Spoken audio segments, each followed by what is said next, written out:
ओम वासुदेवाय नमः। आप सभी का मेरे YouTube चैनल पर स्वागत है। आज मैं आप सभी को वैशाख मास में तुलसी पूजन कैसे करते हैं उसके बारे में मैं बताती हूँ। 24 अप्रैल से वैशाख मास लग गया था और 23 मई तक रहेगा, 1 महीना। मैं यह वीडियो पहले ही डालना चाहती थी, लेकिन मैं अयोध्या चली गई थी राम मंदिर दर्शन करने, इसलिए मैं यह वीडियो थोड़ी देरी से डाल रही हूँ, जिसे आप लोग ध्यान से सुने। और मैं देरी डालने के लिए आप लोग से माफ़ी मांगती हूँ कि मैं सही से समय पर नहीं डाल पाई।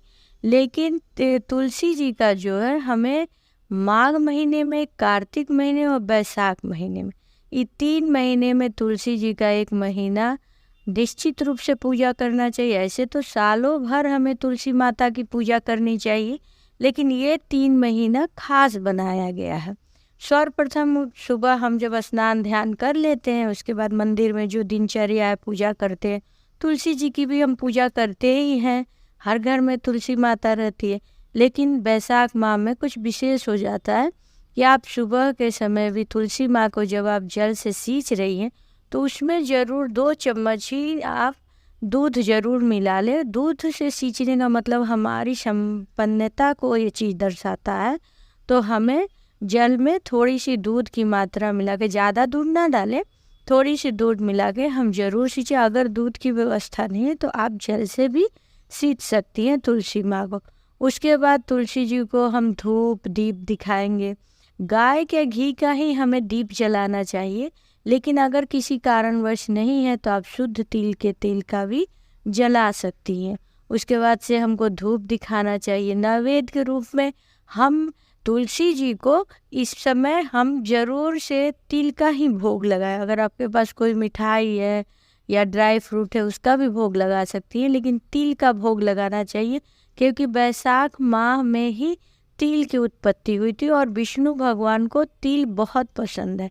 और बैसाख मास जो है विष्णु भगवान को समर्पित है और विष्णु भगवान तुलसी जी को समर्पित है, तो इसीलिए हमें तुलसी जी का पूजा करना चाहिए। हम लोग तो तुलसी जी में ये रोली लगाते हैं, बहुत जगह तुलसी जी में लोग रोली नहीं लगाते हैं। इस माह में विष्णु भगवान को जैसे हल्दी और चंदन पसंद है, तो हमें इस माह में हल्दी और चंदन से माता जी का टीका लगाना चाहिए। आप पत्ते पे या टहनी पे आप हल्दी से भी उनका टीका कर सकती हैं।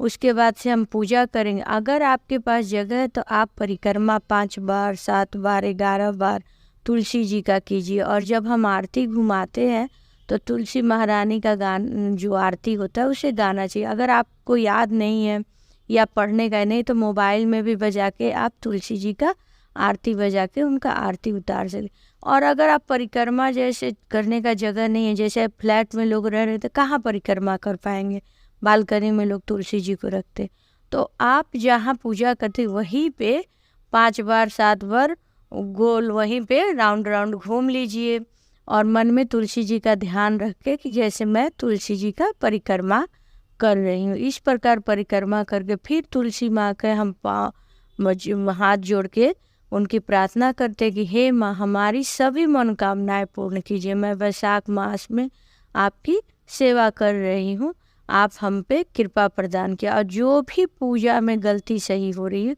उसे ज़रूर आप माफ़ कर दीजिए। अच्छा, बहुत लोग बोल रहे हैं जैसे तुलसी जी सूख गई है, नहीं है, क्या हम बैसाख माह में लगा सकते? हाँ बिल्कुल, बैसाख माह में तुलसी जी लगाना बहुत ही शुभ होता है और लगाना चाहिए। अच्छा, शाम को तो हर घर में तुलसी जी का दीप जलता ही है कि तुलसी हम जब आरती करते हैं तो एक दिया तुलसी जी को लगाते हैं। ये तो सुबह की पूजा, शाम को भी हमें तुलसी जी के पास एक दिया जरूर जलानी चाहिए और तुलसी जी का नमस्कार करना चाहिए।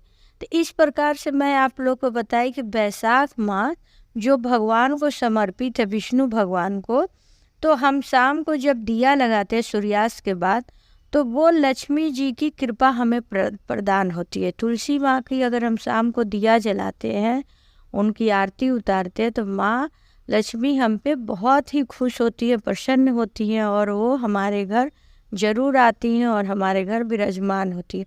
तो इस प्रकार से हम बैसाख माह में तुलसी जी का सेवा कैसे करें, पूजा कैसे करें, ये हम कर सकते हैं। कार्तिक मास में भी इसी प्रकार से होता है, थोड़ा बहुत अंतर रहता है।